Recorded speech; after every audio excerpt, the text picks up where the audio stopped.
Paula, gracias por venir, bienvenida a Interrogantes. Por favor, muchas gracias a ustedes por la invitación. Bueno, infecciones. Y estamos, justo que hablamos con el frío. Exactamente, viene el frío. Así es. Hay que abrir el paraguas, hay que prepararse. Totalmente, súper importante el tema, porque se está viniendo una temporada de bajas temperaturas y nosotros siempre nos llevamos un poco de lo que pasa en el hemisferio norte en el invierno, ¿no es cierto? Exacto. Y han habido casos de una gripe bastante grave, bastante complicada, sobre todo en personas de riesgo, con lo cual tenemos que aprender de eso, ¿no? Y si vemos que está circulando un virus que puede llegar a ser un poco más agresivo, nos vacunemos. Exactamente. Bueno, Ese sería el vacunación mensaje. antigripal que empezó inclusive con mucho tiempo en la provincia, lo dijo el ministro, ¿no? Arrancamos con previendo justamente lo que puede venir. Exactamente, gracias llegaron las vacunas en tiempo y forma este año, se pudieron gestionar y se empezaron a colocar ya hace tiempo. Lo ideal siempre es colocarse las vacunas en los primeros días de marzo, porque la vacuna hasta que logra la respuesta inmunológica en el cuerpo, por lo menos en realidad son entre 2 y 4 semanas, que es justo cuando va a empezar un poco más el frío más potente, ¿no? Es súper importante porque la vacuna no es que previene, por ahí hay un montón de mitos en relación a la vacuna. No es que previene el contagio, yo me puedo contagiar igual de la gripe, pero lo que va a hacer es que no haga una forma grave, que no termine internado, ni en respirador, ni muera por gripe. Tal cual. Entonces es súper importante que tengamos en cuenta eso, que realmente previene las formas graves y justamente con esta influenza que está circulando, que ya está circulando en Salta, que es H3N2, el subclado K, se han visto casos más graves en personas de riesgo, o sea, con mayor mortalidad en personas de riesgo y con casos más graves, o sea, más internaciones sobre todo. Claro, exactamente. Con lo cual, la vacuna realmente vale la pena. Vacuna que está disponible en los centros de salud y que tiene un público específico, destinado, pero que se amplía ese régimen. Exactamente, o sea, se vio que los que tienen factores de riesgo son los que tienen la indicación precisa de colocarse, con lo cual, como estrategia de salud pública, lo que hace salud pública es brindar esa vacuna a los grupos de riesgo, ¿sí? Que son menores de 2 años, mayores de 65, embarazadas y pacientes con enfermedades crónicas. Sí. Pero, de todas maneras, es una buena práctica y yo siempre les recomiendo a mis pacientes, o sea, fuera de la mirada de salud pública, vacunarnos más este año, sobre todo con esta circulación de este virus, para evitar formas graves. Si bien el que no tiene factores de riesgo tiene menos chances de internarse, pero puede ser una forma grave igual. Exactamente. Y si sacando el esquema de los menores de 2, los mayores de 65, la gente que tiene comorbilidades o situaciones de riesgo, digo, bueno, el personal de salud generalmente está constituido en esto. ¿Qué otros? ¿Los docentes, por ejemplo, tendrían que vacunarse? Sí, en realidad mi mirada es que mientras más nos vacunemos, vamos a disminuir también un poco la circulación del virus. O sea, siempre es una recomendación vacunarse desde mi mirada de infectología, ¿no? Yo soy médica infectóloga y siempre apunto a la prevención. Entonces, me parece que es una buena medida. Por supuesto, los docentes, por ejemplo, que están en contacto por ahí con chicos más chiquitos, ¿sí? En los jardines de infantes o los primeros años de la primaria, que el contacto es mucho más cercano que por ahí con los adolescentes, ¿no? Que son profesores que están 1 hora y van cambiando de profesor. En cambio, el docente el que está todo el tiempo en el contacto con el chico. Exactamente. ¿No? Los chicos son mucho más propensos a tener una alta carga, inclusive viral, cuando se contagian, y los docentes generalmente están en contacto con los chicos, o sea, los asisten, los ayudan. Entonces, en ese caso, sí es una buena recomendación colocarse la vacuna. De todas maneras, yo la recomiendo siempre. Exacto. ¿Solo gripe o además de gripe hay que prever el tema neumonias, hay que prever virus sincicial respiratorio? Bien, a mí, excelente pregunta. En realidad tenemos que sacarnos el concepto de que la vacunación es solo para niños, ¿no? Claro. La vacunación, el calendario nacional de vacunación abarca todas las etapas de la vida, ¿no? En el adulto, en realidad, lo que tenemos que tener en cuenta, en el adulto sano, sin factores de riesgo, pongamos, es la doble viral, la doble bacteriana, o sea, que son la antitetánica, para sarampión, para rubiola. Digamos, hay algunos esquemas que se ponen inclusive o 2 veces en la vida o 1 vez cada 10 años. La de la neumonía, en realidad, si uno no tiene factores de riesgo, no hay una indicación precisa de ponerlo, pero en pacientes fumadores, con trastornos pulmonares, etcétera, recomendación súper formal, y en mayores de 65 siempre. Bueno, siempre mi recomendación es consultar siempre al médico de cabecera. Claro. Y ver la situación de cada uno, porque a veces no es uno el que tiene quizás el problema o el inconveniente, pero sí convive con un inmunodeprimido, por ejemplo. Entonces, si convivimos con una persona que tiene una enfermedad que le baja su defensa, también es bueno que nos pongamos otras vacunas para evitar ser nosotros el foco, ¿no? Exactamente, ser el mecanismo. Y la otra es, bueno, los chicos, se va a abarrotar la guardia del materno infantil seguramente con los chicos, ¿no? Totalmente, por eso es importante la vacunación. En el caso de los chicos de gripe, a ellos sí se les coloca todas las vacunas, que tienen un esquema de vacunación mucho más intenso. Por eso es que tenemos ese concepto de que solo en los niños la vacunación. Solo en los niños, ¿no? ¿Cómo hace un adulto? Claro, el tema de mientras están en edad escolar, la escuela es muchas veces el motor, ¿no? El que dice hay que vacunarlas, el trabajo mancomunado entre educación y salud, y van las salitas a las escuelas. Digo, ¿cómo hacer con el adulto para que el adulto sepa, ¿no?, que tiene que ir a vacunarse? Sí, ahí en realidad, bueno, como los medios de comunicación nos ayudan un montón a llevar ese mensaje. Y segundo, con los médicos de cabecera. Tenemos médicos porque por ahí todavía no están tan acostumbrados o lo tienen tan incorporado en la consulta diaria preguntarle qué vacunas tenés colocadas, tenés tu carnet de vacunación, cuáles te faltan. Entonces trabajamos también en capacitación de los profesionales de la salud, en ofrecer eso. Y también se trabaja en los vacunatorios. Cuando van a ponerse la vacuna de la gripe, los vacunadores están entrenados en decirle, a ver, vamos a revisar igual todas sus vacunas. Y le revisan todas las vacunas. Entonces, bueno, pasó en la época de pandemia, ¿no? Ibas a buscar la vacuna de COVID y salías pinchado por todos lados, te completaban el esquema de vacunación. Sí, los chicos, la verdad que los vacunadores están súper entrenados y ellos tienen la cabeza de la oportunidad de vacunación. O sea, que nunca perder una oportunidad de vacunación. Entonces, en cuanto captan una persona, lo agarran. Paula, hablando de vacunación, bueno, ha sido noticia que el presidente Milei decide sacarnos de la Organización Mundial de la Salud. ¿Eso nos puede afectar en algún punto a tener vacunas? Mira, la verdad que no creo que nos afecte en tener vacunas. Trabajar con la Organización Mundial de la Salud, nosotros desde el Ministerio hemos trabajado junto con la Organización Mundial de la Salud y con OPS en un montón de proyectos y la verdad que ayuda desde todos lados, te nutre científicamente, tenés apoyo con gente que tiene experiencia quizás en cosas que nosotros no hemos tenido todavía y uno tiene el contacto y puedes pertenecer y digamos, de alguna manera yo creo que siempre favorece pertenecer a esas entidades, ¿no? Pero más allá de eso, yo creo que en lo concreto, en cuanto a las vacunas y a eso, esto es una opinión personal, quiero aclararlo por las dos. Yo creo que no es que nos complica mucho más. Para mí sí es una lástima porque científicamente me parece que, y académicamente y todo, creo que suma, pero en lo operativo, si el ministerio se compromete a tener las vacunas, y eso no depende sí o sí de estar o no en OMS. Alineados, exacto. Bueno, esto por este fin de semana trascendió la noticia de que la Organización Panamericana de la Salud está trabajando con el gobierno nacional, o sea, es como... Que es una rama de la OMS, la Organización Panamericana de Salud, y ellos son súper presentes. Nosotros estamos permanentemente en contacto con OPS, que es la Organización Panamericana de la Salud, en un montón de proyectos, casi permanentemente te diría. O sea que en realidad con ellos sí seguimos. Por eso, en realidad nosotros, por lo menos desde mi área y no hemos notado un cambio sustancial entre el arreglo de OMS o no. Sacando, bueno, arrancamos por este tema porque veníamos hablando de que va a venir una temporada de frío, que se viene el frío ahora y hablamos de gripe, hablamos de todo esto, pero todavía tenemos lo que nos va quedando del verano, ¿no?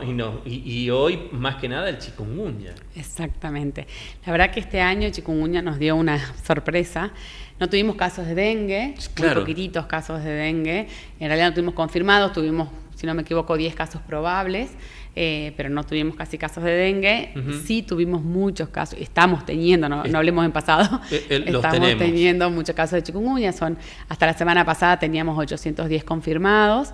La mayoría de los casos están centralizados en Salvador Maza, Orán, Embarcación, pero también tenemos casos en Capital, ¿no? O sea, estamos teniendo, si no me equivoco, si mi memoria no me falla, son 20, en el último boletín fueron 20 casos confirmados en Capital.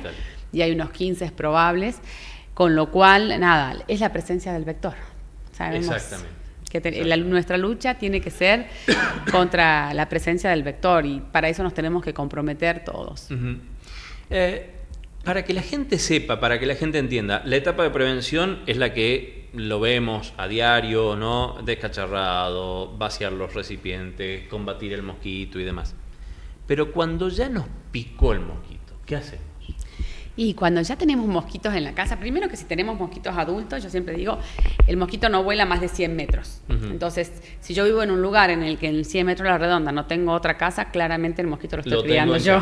Claro, y lo estoy criando yo, le estoy haciendo su nidito ahí para tener más mosquitos. Entonces, primero que si hay mosquitos adultos, salgamos a buscar porque en algún lugar tenemos el criadero de la casa. Segundo, si me pica mosquito no nos tenemos que volver locos. No todos los mosquitos son transmisores de enfermedades, ¿no? Claro. Entonces tampoco hay que volverse loco, lo que hay que hacer es estar atento. Si entre los primeros registros de fiebre o me siento mal, etcétera, bueno, consultemos para ver si realmente es una enfermedad asociada a la transmisión por mosquitos o es otra cosa. Simplemente la alerta, o sea, si ya me picó, más que buscar el criadero y tratar de eliminarlo y estar atento a síntomas, no hay mucho más para hacer que eso. Pero bueno, sí es súper importante la hidratación, como siempre con todas las enfermedades infecciosas, el estado de salud previo de la persona. O sea, si nosotros nos mantenemos saludables con nuestras enfermedades crónicas controladas, hacemos las consultas al médico que corresponden, etcétera, y me enfermo, seguramente la enfermedad va a ser mucho menos grave que si soy una persona que no me dedico a mi salud, que no me alimento bien, que no hago actividad física. Entonces, en el mientras tanto nos cuidemos. Claro. Ahora que tenemos el chikungunya, que todavía lo tenemos dando vuelta, y el frío en el medio, ¿qué síntomas deben mandarme al médico, digamos, ¿no? Si no detecto que me picó el mosquito, digo... Bien, es una buena pregunta. Ambas, tanto influenza, por ejemplo, de la gripe, y chikungunya son enfermedades que nosotros las catalogamos como síndromes febriles agudos inespecíficos, o sea, que empiezan de la misma manera. O sea, empiezan con fiebre, con dolores musculares, etcétera. Entonces, primero que nada, o sea, por ahí las primeras 24 horas de fiebre, hidratarnos bien, estar atentos a otros síntomas, y si vemos que no pasa la fiebre, que la fiebre sigue siendo alta, yo consultaría al médico lo antes posible. Siempre es preferible una consulta temprana y que el médico nos diga, nos dé las pautas de alarma de acuerdo a nuestra característica, porque cada persona es individual, no hay recetas mágicas para todo el mundo. Entonces, es súper importante la consulta para que el médico evalúe la individualidad de ese paciente y pueda recomendar sobre ese paciente, ¿no? La diferencia por ahí entre chikungunya y Zika es, influenza, perdón. Sí. Chikungunya es una enfermedad febril que afecta a las articulaciones. Entonces, si bien al principio podemos tener ese decaimiento, dolores musculares, lo que ocurre más que nada es dolor en las articulaciones, sobre todo en las pequeñas y medianas, que son en las manos, el codo, en las rodillas. Es un dolor bastante incapacitante, que persiste y a veces no calma con analgésicos comunes, acompañado de picos febriles. Eso nos hace empezar el chikungunya. Claro. En cambio, en influenza, si empezamos con dolor de garganta, a veces dolor en la espalda baja, algo de catarro de vía aérea superior, tos seca, que es más típica de la gripe. Bueno, ahí pensamos en influenza. En influenza. Y volvemos al caso de chikungunya. Una vez que me detectan, ¿qué tengo que hacer? Que me detectan y que me diagnostican, digamos. Exactamente. ¿No? Ahí lo que tenemos que hacer es apuntar a la rehabilitación. ¿Qué quiere decir? ¿Cuál es la complicación de chikungunya? No es aguda, no es grave en el corto plazo como era dengue, ¿no? Que teníamos que hidratarnos, estar muy atentos porque puedes hacer un cuadro de shock por dengue. En caso de chikungunya, generalmente la fase aguda pasa, o sea, da ese dolor, ese decaimiento y pasa. Lo que tenemos que prevenir es que esas dolores articulares, esos dolores articulares no queden en el tiempo y no me generen incapacidad en el tiempo. ¿Cómo tengo que hacer? Bueno, hay ciertos ejercicios, si se puede uno ir a un fisioterapeuta y poder empezar a rehabilitar desde fases muy tempranas de la enfermedad es lo mejor. O sea, la enfermedad se divide en una fase aguda, subaguda y una fase crónica. Sí. Nuestras recomendaciones es que en la fase subaguda, o sea, pasadas las primeras 2 semanas, ya empiecen a rehabilitarse con ciertos movimientos para evitar la rigidez o que esos dolores articulares persistan, ¿no? Eso es súper importante porque el problema de chikungunya es eso, que puede generar dolores incapacitantes hasta 2 años. Entonces puede... Como una secuela de la enfermedad. Como una secuela de la enfermedad. Y en algunos casos realmente le afecta la vida diaria de las personas. Entonces es súper importante entender eso y tratar de prevenir esa secuela. Con lo cual, entiendo, ¿no? Cuando uno empieza a conocer estos detalles, bueno, mayor todavía debe ser la prevención. Totalmente.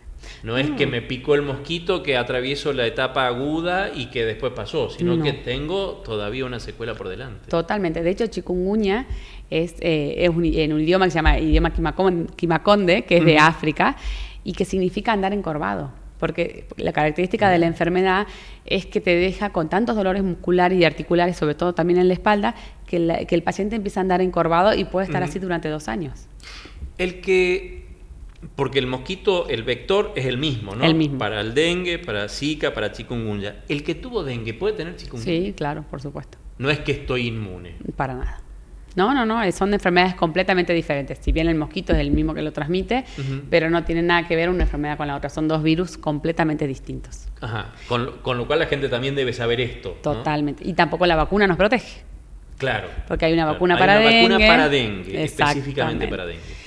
Pasa es que, tal cual, por eso cuando se habla de vacunación, sobre todo en estas enfermedades transmitidas por vectores, si bien la vacuna va a prevenir la forma grave, no tenemos que olvidarnos que nuestra lucha tiene que ser contra el vector. O sea, Claro. porque también hay fiebre amarilla, también hay Zika, y hay un montón de otros, hay el virus Oropuche, Mayaro, hay un montón de virus que todavía no tenemos acá, esperemos no tenerlo por un buen tiempo, tal cual, pero si nosotros en realidad nos dedicamos a ponernos vacuna y no controlamos la presencia del vector, igual van a aparecer otras enfermedades. Entonces, tampoco es esa la forma de prevenir. La forma de prevenir es mantener nuestro jardín limpio, no dejar que se acumule agua, limpiar las canaletas, después que llueve siempre recorrer la periferia. Paula, y esto lo tenemos como internalizado, ¿no? Digo internalizado y no normalizado, que sería malo que lo normalicemos a esto, sino que lo tengamos presente permanentemente. Pero solamente en Salta, hablo en Salta provincia, ¿nos debemos preocupar por mosquitos? O, como hemos visto últimamente en el norte, también el tema de roedores debe empezar a llamarnos la atención y debe ocuparnos. Nos debe ocupar, y no diría yo empezar, nos ocupa desde hace un montón de Claro, tiempo. exactamente, sí. Totalmente, sí. O sea, hay que tener mucho cuidado con las enfermedades transmitidas por vectores en general, ¿no? O sea, las garrapatas producen enfermedades que son gravísimas y que pueden llevar a la muerte, como las riquecias, por ejemplo, que son unas bacterias que se transmiten por la picadura, la mordedura de garrapata. Sí. Los roedores transmiten un montón de enfermedades, la que nosotros tenemos en nuestra provincia, sobre todo es Hanta, y en algunos casos hemos tenido leptospira, que también es transmitida por el roedor. O sea, siempre la conducta de no amontonar cacharros cerca de la casa, de mantenerlo limpio, de no tirar cosas que puedan llegar a servir de alimentos en el peridomicilio, que atraigan a los roedores. Si hay personas que van a hacer el hábito de la pesca o de acampar, tener el cuidado siempre de limpiar en húmedo, nunca en seco, porque eso aerosoliza la disecación de la orina y eso hace que yo inhale y entre el virus Hanta, por ejemplo, que tiene una mortalidad altísima, Hanta. Sí, eso realmente es una enfermedad que a nosotros nos ocupa mucho. De hecho, la semana pasada estuvimos con Gendarmería en Orán y dando capacitaciones sobre prevención por la tarea que ellos realizan, ¿no? Ellos están todo el tiempo en el campo haciendo sus puestos de vigilancia y entonces, bueno, enseñarles cómo un poco protegerse de esta exposición a la presencia de roedores. O sea que prestarle atención a todo, trabajar la prevención y lo básico es tener un médico de cabecera siempre. Sí, y tener conciencia del estado de salud de cada uno, ¿no? O sea, yo creo que tenemos que empezar por cuidarnos nosotros, porque si nos contagiamos de alguna enfermedad infecciosa en particular, porque es lo que yo me dedico, siempre el receptor depende, o sea, la enfermedad va a depender del receptor. No es lo mismo en una persona sana que en una persona que tenga factores de riesgo, nunca. Entonces nos ocupemos todos los días de cuidar nuestra salud. Creo que es la mejor medida preventiva. Alimentarnos bien, un buen descanso, hacer actividad física, buscar técnicas o actividades que nos bajen un poquito el estrés, lo que cada uno le guste, si es una clase de baile, si es salir a caminar, si es andar en bici, pero todos los días hacer media horita de algo que nos baje un poquitito el nivel de inflamación que nos genera el estrés, y eso nos vuelve más deprimidos o inmunovulnerables a las enfermedades. Y la otra, no a la automedicación. Totalmente. No nos automediquemos, porque ¿qué hace eso? Nos demora la consulta y muchas veces, la mayoría de los casos graves en los que ya no hay mucha vuelta atrás, sobre todo por ejemplo con el tema Hanta, es que llegan tarde a la consulta y ya está desencadenada toda esta cadena o cascada de inflamación que genera la presencia del virus y que ya como médicos en ese momento mucho no podemos hacer. Entonces no nos demoremos en la consulta, preferir una consulta temprana además que una consulta tardía que ya nos deja a nosotros sin herramientas para poder ayudar. Bueno, hoy obviamente dengue, chikungunya en este caso es lo que nos ocupa, viene la influenza. ¿En qué otros aspectos debiéramos prestarle atención a las infecciosas? Que muchas veces son como dejadas de lado, como que pensamos que ya no están. Bueno, las enfermedades infecciosas están siempre. Un tema, o sea, hay de todo tipo y variedad, Sí. ¿no? Más allá de lo que hablábamos de cuidarnos nosotros, por ejemplo, están las enfermedades de transmisión sexual, que hoy por hoy también son un tema fundamental. Que muchas han vuelto. Claro, en realidad nunca se fueron. Claro, no se fueron, pero estaban como más... Claro, en realidad nunca se fueron, están permanentemente, pero ¿qué pasó? Cuando fue el descubrimiento del VIH y con todo el tema Sí. del VIH-Sida en los 90, fue en el 82, pero en realidad en los 90 fue como que tomó mucho más, porque empezaron a fallecer personas muy conocidas por Sí. VIH, etcétera. Después se descubrió la terapia antirretroviral, pero bueno, en ese momento se empezó a hablar mucho sobre el uso del preservativo y hay un par de generaciones que persistieron con el uso del preservativo. Sí. Hoy por hoy el uso del preservativo cayó. ¿Cayó? Cayó muchísimo. Entonces, por eso empezamos a notar que los números de las enfermedades de transmisión sexual empezaron a aumentar. Por eso volvemos siempre a la lucha en la campaña de utilicemos el preservativo para evitar el contagio, que es la única medida dentro de todas las medidas que uno puede tomar Sí. que realmente evita la transmisión de enfermedades de transmisión sexual.